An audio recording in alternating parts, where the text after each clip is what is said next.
साथ कोई दुर्व्यवहार करता है तो मुझे क्रोध से विजय प्राप्त करनी चाहिए या क्षमा से? तो उन्होंने कहा कि दोनों अपनी जगह ठीक है। ना तो सदा क्रोध ही करना चाहिए और ना सदा ही कोमल बने रहना चाहिए। विवेक पूर्वक देखना चाहिए कि इस समय आवश्यकता किसकी है, तेज धारण करने की या शांत होकर सहने की। जो इस विवेक को नहीं धारण करता है वो अपने सतमार्ग को खो देता है। अब आपके गुरु निंदा कोई कर रहा है, इष्ट निंदा कर रहा है, धर्म विरुद्ध आपके साथ व्यवहार कर रहा है, एक बार क्षमा करने का अवसर है। पहली बार जिससे मिले हो और वो गलती कर रहा है तो उससे क्षमा कीजिए। एक बार क्षमा, सावधान, अब दोबारा शब्द नहीं, एक बार क्षमा। अगर दोबारा तो आप में सामर्थ्य हो तो जबान बंद कीजिए, नहीं कान बंद कीजिए और वहां से निकल जाइए। दंड देने की सामर्थ्य अपने लोगों में नहीं है, क्योंकि ईश्वर दंडधारी है, हम उनके दास हैं, वो देख लेंगे। अपने को हट जाना चाहिए।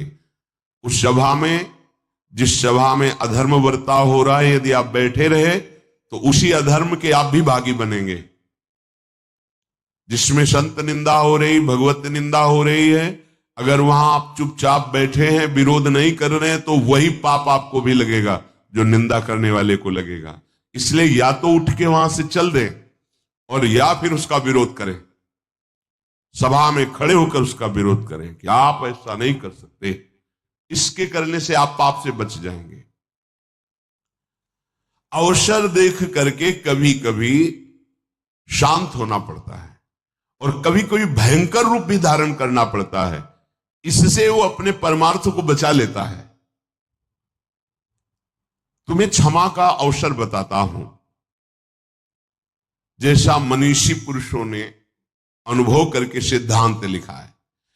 जिसने कभी तुम्हारा एक बार उपकार किया हो जीवन में, बड़े से बड़ा अपराध बन जाए तो उसको एक बार माफ कर दीजिए, क्योंकि उसने उपकार किया। कभी थोड़ा भी तुम्हारा हित किया है और उससे यदि अपराध बन जाए तो पहले के उपकार का स्मरण करके बिना दंड दिए उसे छोड़ देना चाहिए। जाइए आप, इससे तुम्हारा क्षमा बल बढ़ेगा।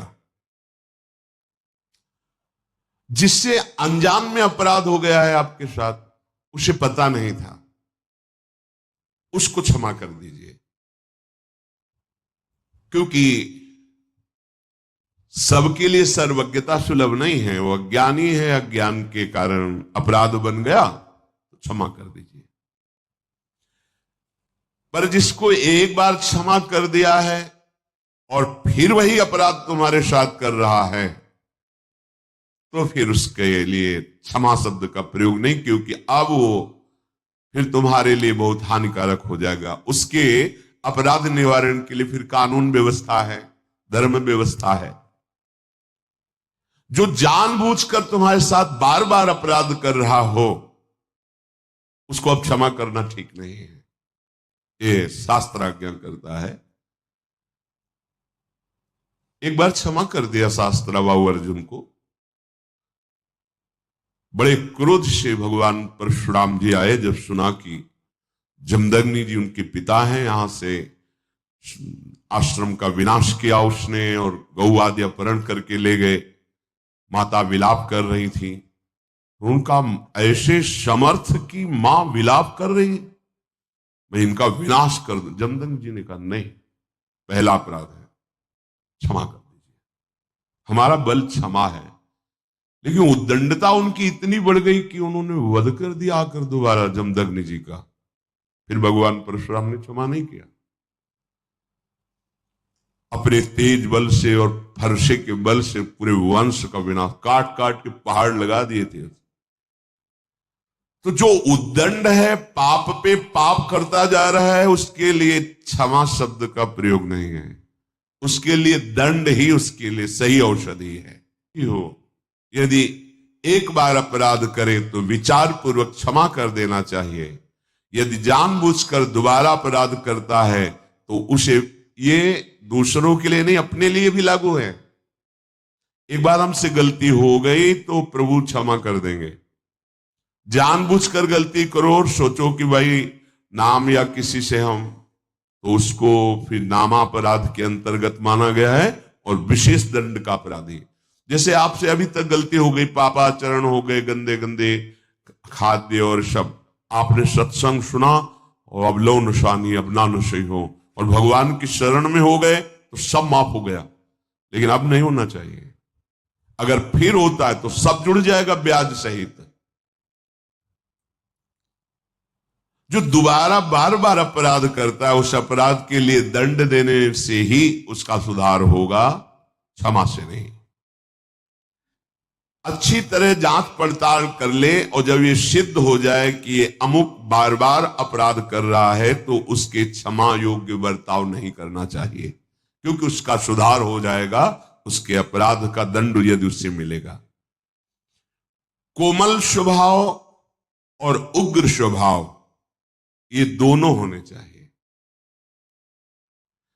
अगर कोमल ही स्वभाव एकदम बनाए रखोगे तो फिर धर्म का भी पालन नहीं कर सकते हो। कई बार जैसे कहा है कि आपकी दृष्टि में पावर होना चाहिए।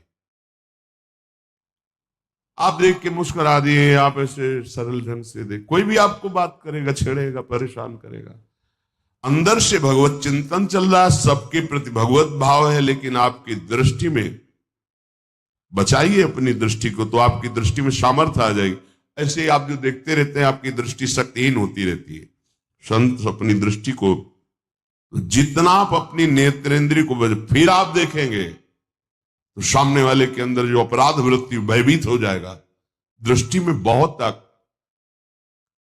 सगर के जो 60,000 पुत्र बड़ी मनमानी करके किसी ने घोड़ा बांध दिया था कपिल आश्रम में, भगवान कपिल देव जी तो अपने ध्यान में ही थे, बड़ी उदंडता शुरू कर दी आश्रम में।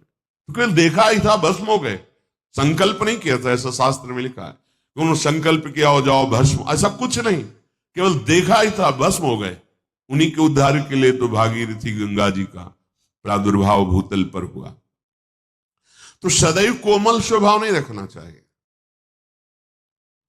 प्राय हमने महापुरुषों में भी देखा है, कभी कोमल बर्ताव तो कभी उग्र स्वरूप। उसे क्या होता है कि उद्दंड मनों पर अपने आप शासन होता है। बहुत दयालु हैं, बहुत कृपालु हैं, बहुत करुणामय हैं, तो आप देखो तुम्हारे मन की दशा क्या। अरे कुछ नहीं, 2 मिनट के बाद तो देखते हैं ना। जब ये पता है कि अगर